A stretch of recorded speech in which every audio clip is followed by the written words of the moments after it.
성령님의 이름이 뭐라고 나옵니까? 네, 바로 홍례금이라고 하는 이름이 나와요. 바로 홍례금이 성령님이 되는 것입니다. 성경 해석 능력을 키웁시다. 꼭 키웁시다. 안녕하십니까? 장훈철 목사입니다. 오늘은 이단 특강 12번째 시간입니다. 성령님의 이름이 홍례금이라고 하는 주제로 같이 한번 살펴보도록 하겠습니다. 내용이 좀 재미있을 것 같죠? 네, 우리는 계속해서 이 성경 해석 능력을 키우는 4가지 방법에 대해서 좀 다뤄보고 있죠. 그리고 지금은 3번째인 문맥을 따라 성경 읽기에 대해서 계속해서 살펴보고 있습니다. 한 이단 신도를 만난 적이 있습니다. 그는 떳떳하게 자신의 교주의 이름이 교주가 성령님이고 그 교주의 이름이 성경에 나온다고 아주 자랑스럽게 여기며 강조를 했습니다.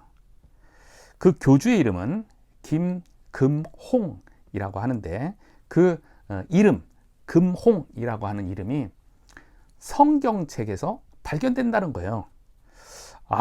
그들은 아주 자부심이 컸습니다. 성경에 자기 교주의 이름이 나온다고. 무슨 엉뚱한 소리입니까? 그렇죠? 그래서 그 신도의 말을 계속해서 들어보기로 했습니다. 도대체 성경 어디에서 어떻게 당신의 교주 이름이 나온다는 것입니까? 라고 질문했죠. 그는 아주 당당하게 요한계시록 14장을 펴봅시다 라고 했어요. 우리는 흔히 요한계시록 하면 조금 움찔하는 그러한 마음이 좀 있지 않습니까? 요한계시록에 대해서 우리가 잘 모르겠다, 잘 알지 못한다 라고 하는 그런 인식 때문에 그렇죠. 그러나 요한계시록뿐만 아니라 이단자들의 이러한 이단 교리를 들었을 때에 겁먹을 것이 하나도 없습니다. 의외로 이단 교리는 굉장히 허술합니다. 지금 우리가 공부하고 있는 성경 해석 능력을 키우는 4가지 방법에 대해서 우리가 조금만 신경 쓰고 있으면 이단 교리는 정말 너무나 많이 허술합니다. 자, 계속 보겠습니다. 그 신도는 요한계시록 14장을 펴보자고 하면서 성경책을 딱 폈어요. 14장 1절과 2절 말씀입니다. 한번 보겠습니다. 제가 한번 읽어볼게요. 14장 1절. 또 내가 보니 보라 어린 양이 시온산에 섰고 그와 함께 14만 4천이 서 있는데 그들의 이마에는 어린 양의 이름과 그 아버지의 이름을 쓴 것이 있더라. 2절.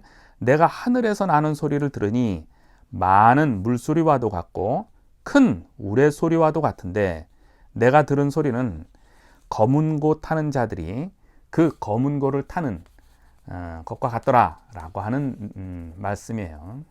여기 1절에 보면 어린 양의 이름과 아버지의 이름이라는 단어가 나오잖아요. 그러니까 그 신도의 주장은 2절은 그래서 성령님의 이름을 뜻하는 것이다 라고 하는 논리를 폈어요. 네, 좋습니다. 하여튼 그리고 계속해서 2절에서 나오는 성경 용어 중에서 많은 물소리와 같다라고 하는 장면이잖아요. 많은 물소리. 그 많은 물소리라고 하는 그것이 이제 한자어로 표시를 하자면 이제 큰 물 홍자, 홍수할 때 홍자 있잖아요. 그것에 해당된다라고 하는 거예요. 뭐 좋아요. 그 다음에 이제 또 그 2절에서 검은 고 타는 것과 같다라고 하는 거 있잖아요. 그 검은 고 타는 것 같은 소리. 그래서 그때 검은 고를 들어서 검은 고 금자를 한자어로 쓸 수가 있습니다. 그래서 홍자가 나오고 금자가 나오지 않습니까? 그래서 그것을 합치니까 금홍이라고 하는 자신의 교주의 이름이 된다라고 하는 거예요. 그래서 교주의 이름이 성경 요한계시록 14장 1, 2절에 의해서 나온다는 것입니다. 교주의 이름이 나오는 것뿐만 아니라 교주가 바로 성령님이다 라고 하는 주장을 그는 너무도 당당하게 자신 있게 주장하는 거예요. 여러분 어떻습니까? 정말 그 신도의 주장을 듣고 웃어야 할지 울어야 할지 참 허탈하기가 그지없습니다. 한편으로는 마음이 또 무거워지기도 했습니다.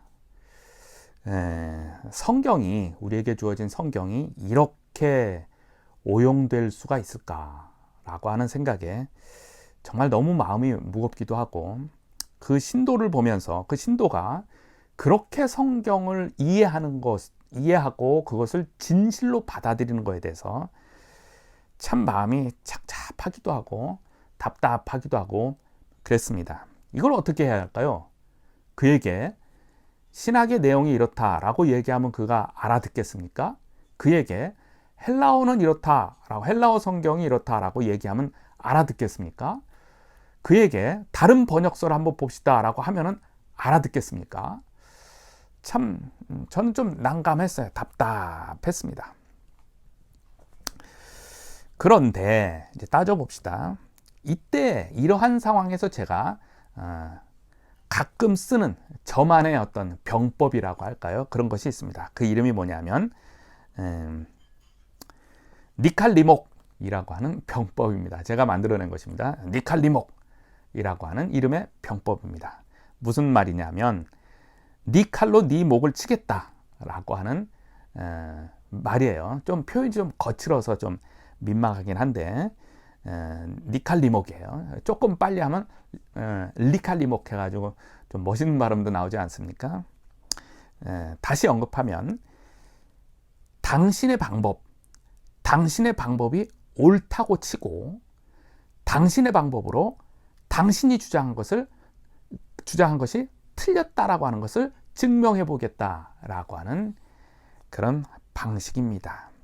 그들의 성경 해설하는 논리 속으로 직접 들어가 보는 것입니다. 그래서 그 가운데서 허점을 발견하여서 그것이 왜 비성경적인 것인지를 증명해 보기 위한 그런 방법입니다.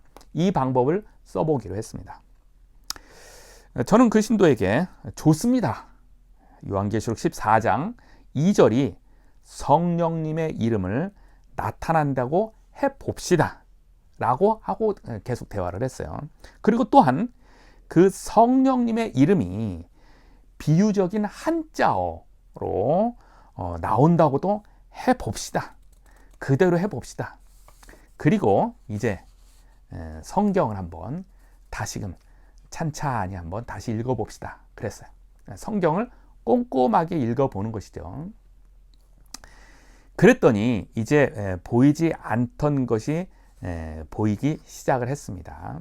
자, 한번 2절을 다시 한번 볼까요? 2절을 보니까 요한계시록 14장 2절 내가 하늘에서 나는 큰 소리를 들으니 많은 물소리와도 같고 좋아요. 그들 방식대로 이것이 성령님의 이름이라고 해봅시다. 많은 물소리에 좋아요. 큰 물 홍자 한번 해보죠. 그 다음이 있어요. 큰 우레소리와도 같은데예요. 이걸 왜 빼먹었을까요?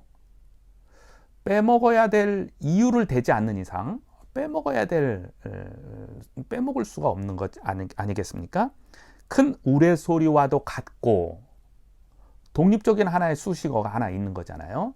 그래서 이것도 한자어로 한번 찾아봤습니다. 대체로 우레뢰자를 쓸 수가 있어요.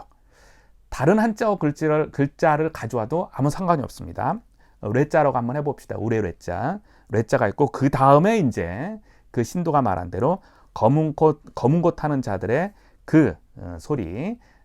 그래서 그것도 금자라고 한번 해봅시다. 그러면은 성령님의 이름이 뭐라고 나옵니까? 네, 바로 홍뢰금이라고 하는 이름이 나와요.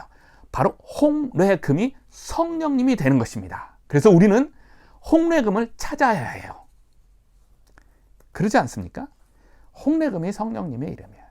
그 교주의 이름, 금홍이 아니라 홍뢰금이 성령님의 이름이 되는 것입니다. 설령 우레뢰자에 해당하는 그 글자를 빼놓는다 할지라도 성경의 순서대로 따지면 금홍이 아니라 뭐예요? 홍금이 되는 거죠. 홍금. 그래서 성령님의 이름은 홍뢰금이든지 홍금이든지가 되는 거예요. 그죠? 네.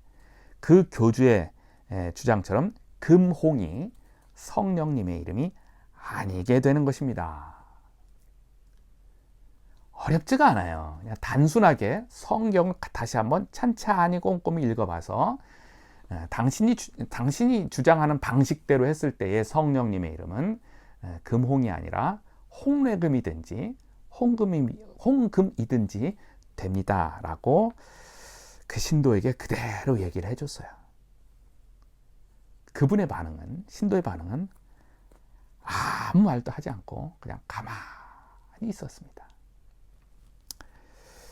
제 지인 중에 이름이 광현이라고 하는 분이 계십니다. 뭐 흔히 볼 수 있는 이름이죠.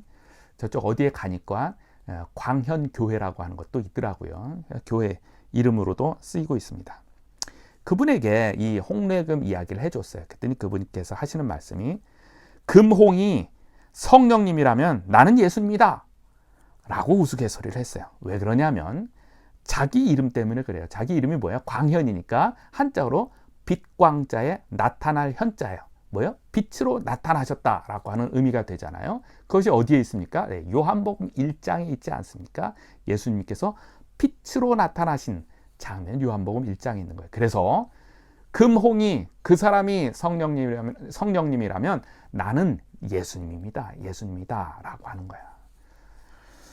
정말 웃어야 될지 울어야 될지 모르는 그런 장면들이 나오게 됩니다. 여러분들의 이름도 한자어로 풀이를 해보면은 하나님이 될 수도 있고 예수님이 될 수도 있고 성령님이 될 수도 있고 재림예수가 될 수도 있고 참 그러지 않습니까? 우리는 성경을 이렇게 봐야 할까요? 그렇지가 않죠. 성경을 성경대로 꼼꼼하게 천천히 읽기만 해도 이러한 오해는 사라질 수가 있는 것입니다. 성경을 문맥에 따라서 꼼꼼하게 읽어봅시다. 네, 오늘은 여기까지 하겠습니다.